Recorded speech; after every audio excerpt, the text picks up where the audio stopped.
I wanted to start a dialogue per chance. No, actually, I'm not even starting it. This was a tweet that came out a while ago. And basically, the gist of it is orgs want money in Rocket League. What the fuck? Are you serious? Orgs want to try to make money in our game? Okay, why don't you leave? I mean, seriously. We've had esports for, what, 20 years? Okay, orgs didn't make money. They've never made money. This isn't a thing. Okay, now it's kind of starting to be a thing, though. Orgs are kind of starting to make money. But this was a tweet from Jeff Simpkins, who is the, I actually quote this guy's tweets a lot of times in these videos because he tweets about the esport a lot. But regardless, he's a CEO at Resolve. And he said, orgs are refusing to play in Shift League because they want a payout from Shift to compete. The players themselves aren't turning it down. But why are they asking for that? A thread. And then he ends up making a thread. But I just want to, actually, I need to give some context here. Shift is hosting an Rocket League esports league. It's like a league play type thing. It's like 3 days or 3 weeks long. I can't remember. Something like that. And essentially, players kind of wanted to play in it, but orgs were requesting to be paid to compete in it. You can see Jeff made a bunch of tweets. He actually said a lot of things. He said, personally, I believe they are trying to get TOs, in this case Shift, to solve a problem that we as orgs need to actually address ourselves. The current prize share is too much to the players and far too little to the orgs. What is that share? Orgs basically take 20% of prize money and players take the remaining 20%. Now, I've always been an advocate, and I've always said, and I still kind of believe this, but maybe I can be convinced otherwise, that if you sign a contract where your org cut is above 20% and they're taking more than 20%, I always say it's a scam. I mean, there's exceptions, like if they're paying you way out the ass and they're taking a bit more, then sure. But I don't think players, at least, you know, like before this day, before this conversation happened, that players should be signing above 20%. Regardless, he says in Europe, hey, welcome to Watch Mojo. Today we're counting down our picks for top 10 people who care about whatever you just said. Let's jump straight into it. Coming up at number 10.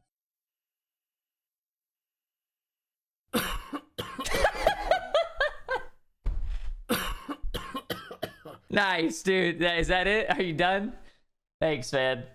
I appreciate that. Back to it, what I was saying.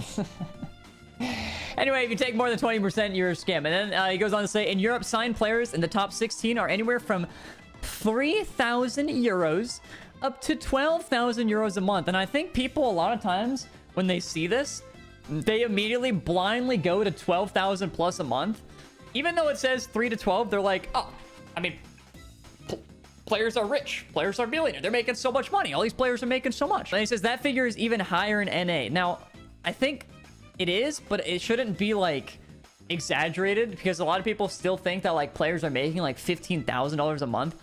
And I can't say it with complete confidence, but I do not think there are players making $15,000 a month in NA. I could be wrong. There could be an exception. There could be 1 or 2 players, but the salary has gone a lot lower. There were players in like 2022, 2021. I think the highest paid player was like 18 or 19,000 euro a month. That does not happen anymore. It has gone down significantly. And also, that player wasn't even on a top team. Regardless, that does not happen. So yeah, keep in mind that this is a range, and this is a very wide range. This is 3,000 to 12,000 a month, and this is not like talking about, he's saying in top 16. Like, I mean, I don't think the 16th seed is even going to get a 3,000 euro a month offer, if I'm being honest. I mean, to be fair, the 16th team in most regions doesn't even have an org. So it's not like this is top 16.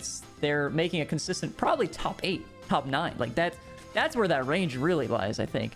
Because in NA, there's not even 16 orgs, or at least, you know, you're never getting a consistent top 16 orgs in the top 16. And in EU, it's the same exact case. There's a bunch of unsigned teams. And especially more now that it's the off-season. Players are taking good wage, most of the prize money, and not all create additional value. What does additional value mean? TikTok, basically content. You make content collectively.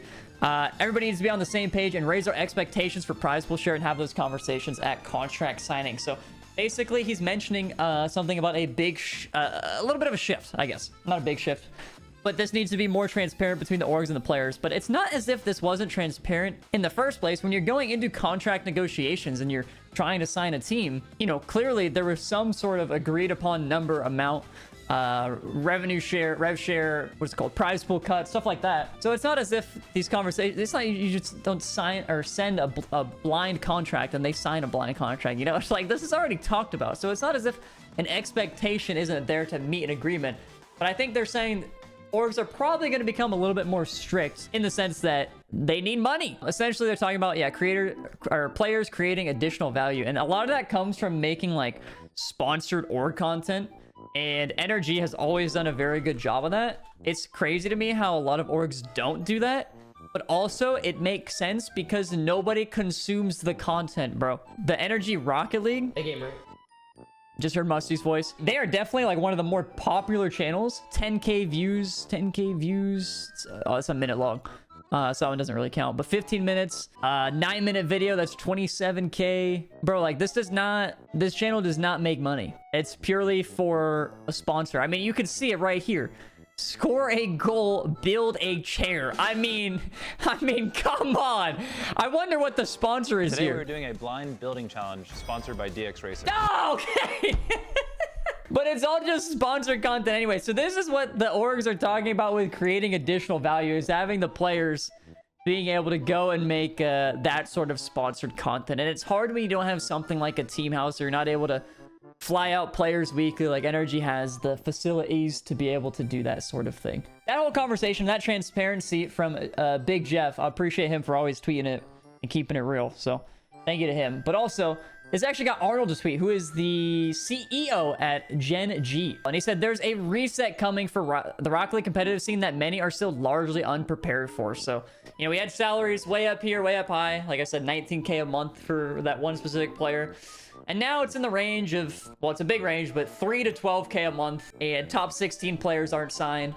Because also keep in mind, when that player was getting 19K a month, like the top 24 teams in NA were signed. The top 24 teams, like people who were not making regionals, were also making like 4K a month.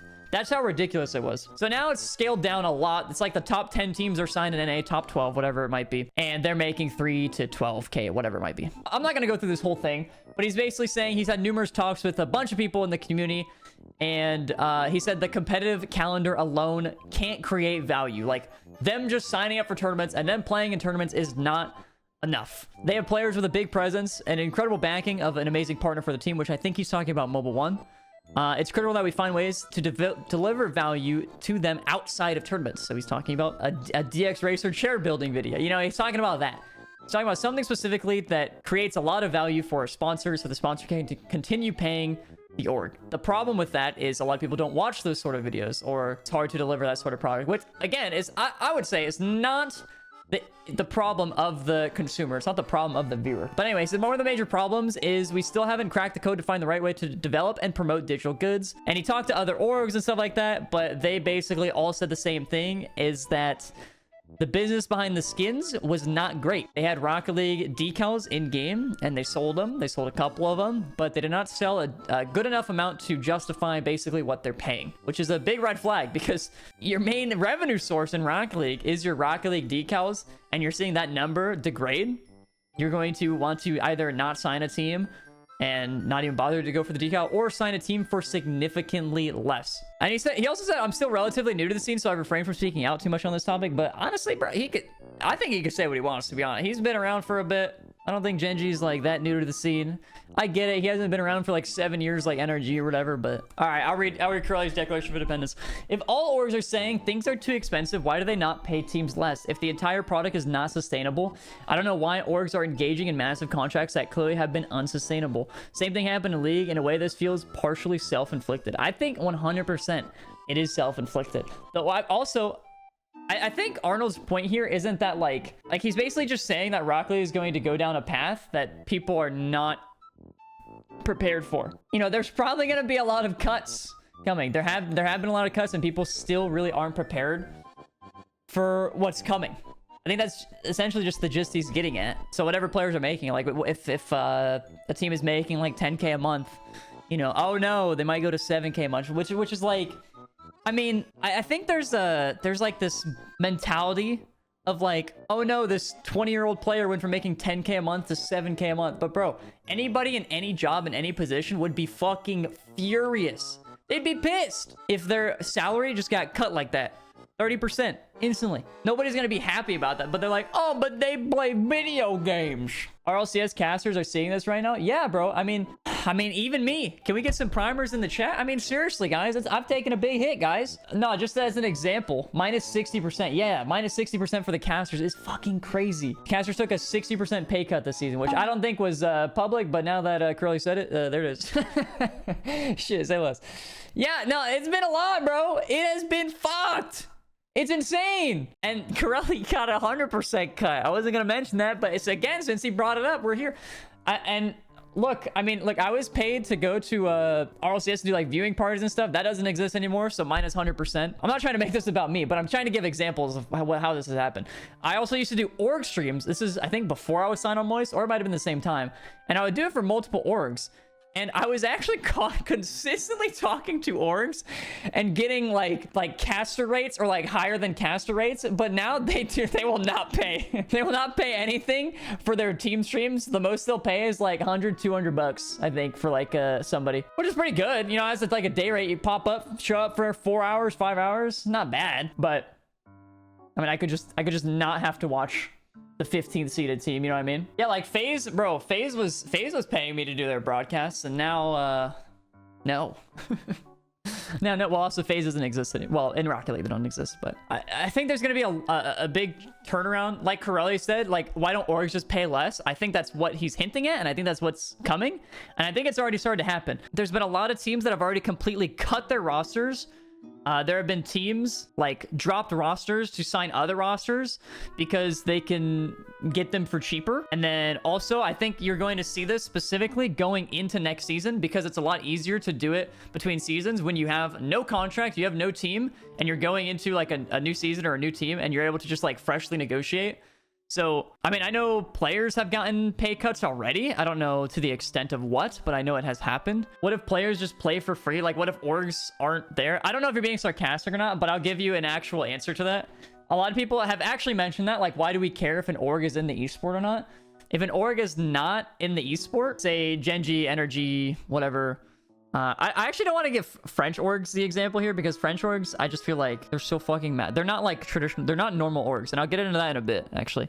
But say like God, who is it? Williams Resolve.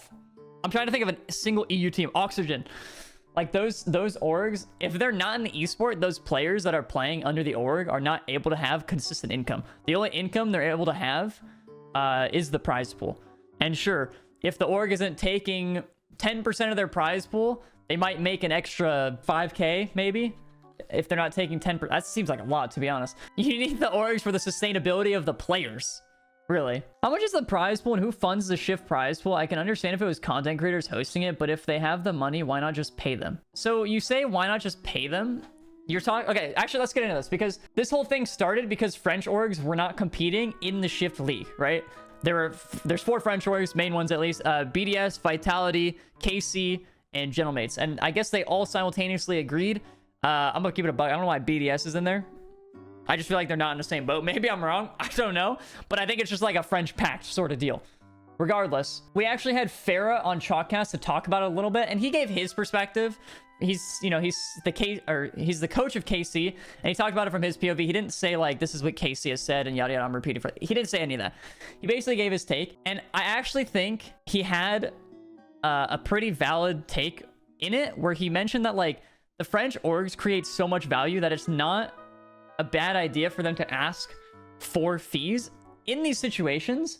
It has kind of slowly become a norm for them. I do think it's really shitty to do it to a TO like Shift. In that same aspect, if Shift is going out and potentially getting sponsorships and they're bringing in money, if they brought in a sponsor, wait, what the fuck? I just happen to be wearing a sponsored shirt. If they happen to be bringing in sponsorship money and they're able to use the French viewership and the French poll and the French community to make $50,000 to $100,000 or whatever it might be, and then just pocket that, I don't see a problem in the orgs asking for a fee in that regard. Does that add up? Does that make sense? Because I think there's so much power from the French orgs, and they bring so much viewership that I don't see that as an issue. If they are going to get sponsorships, if they're going to like a Johnny Boy show match and Johnny's like, hey, let's do a Zen versus Vatira 1v1. I'm just gonna do it on stream. It's gonna be a good YouTube video, good content, all that good stuff. And they're like, fork it over, big dog. Then I think it's a bit of an issue. It makes sense, but it's kind of ego. It's kind of ego. What does that even mean, bro? Okay, so Shift doesn't have the French teams in it right now. I think I saw them today, actually. I think I saw them today with like 600 viewers. Bro, if they had the French orgs in it, they would probably have 3,000 to 4,000 viewers. Plus, they would have viewing parties that have 15,000 to 20,000 viewers. Do you not think, like, what do you mean by ego? Do you think that's not like a little bit justifiable in that sense? They bring so much to it. There's also people saying that, like, don't people want good practice before Worlds? But like, dude, I would genuinely make the argument that like a league play, what is it called? Like a third-party tournament is not as good as practice as scrimming. And especially when you know how like the French teams scrim, bro, those French teams, they go into scrims like it's life or death. They are fighting for their life, especially when they scrim against each other. That shit is the RLCS grand finals every single day. So I don't think it matters if they're playing in a summer league or if they're playing in scrims. I actually think it's more time efficient for them to play scrims because they're able to get more reps in rather than like waiting around and waiting for match admins and yada yada yada. It actually makes more sense to just scrim. One thing I don't really understand is what are they really losing from participating? The only thing the orgs have to do is pay their players' salary as usual. They're not paying for the streamers. What are they losing from participating? Well, I think the thing is like they also don't really gain anything. Think about that. Like if you were to go in and win the entire league or whatever, this prize pool says you make 9K. And if we're using let's use the higher one as well. If you're taking 20% pay cut, or sorry, prize pool cut, you're taking $1,800 from your players. Like as an org, you let your team go out and play for $1,800. But realistically, what your goal is to obtain a fee, probably in the range of $10,000 plus from a sponsor of some sort, right? So it's like, why would you, like, you're trying to basically send a message that, like, we will not compete in this unless we are able to get some sort of pay, some sort of stipend type thing. So it's like, okay, sure, we can take the $1,800 and not get our message across, or we can get $0 and actually kind of send the message. Yeah, if you play in the tournament, you're communicating that $1,800 is enough. And that's only $1,800 if you win. So only one of the French orgs is getting the $1,800. Another one of the French orgs would get $1,000. Another one of the French orgs would get $500. Another one would get $300. That is if they all agreed to participate with these prize cuts. So it's like you're sending the message that $300 is enough to participate if you're the 4th place team. When their goal is to say, we want some sort of appearance fee of 10,000. Yeah, I don't know the amount. I'm guessing, right? Just like based off knowing numbers and stuff. Because I am even saying $10,000 is low for somebody like Kameto. $10,000 is fucking pennies for a sponsor thing like that. To have him stream your event, $10,000 is not a lot. Yeah, that's all I got. I don't know. Whatever. Maybe orgs will find a way to make money. Maybe they won't. And that's the conclusion, fellas.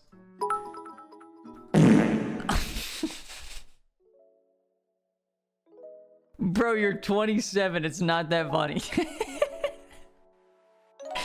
Your comment made it funnier.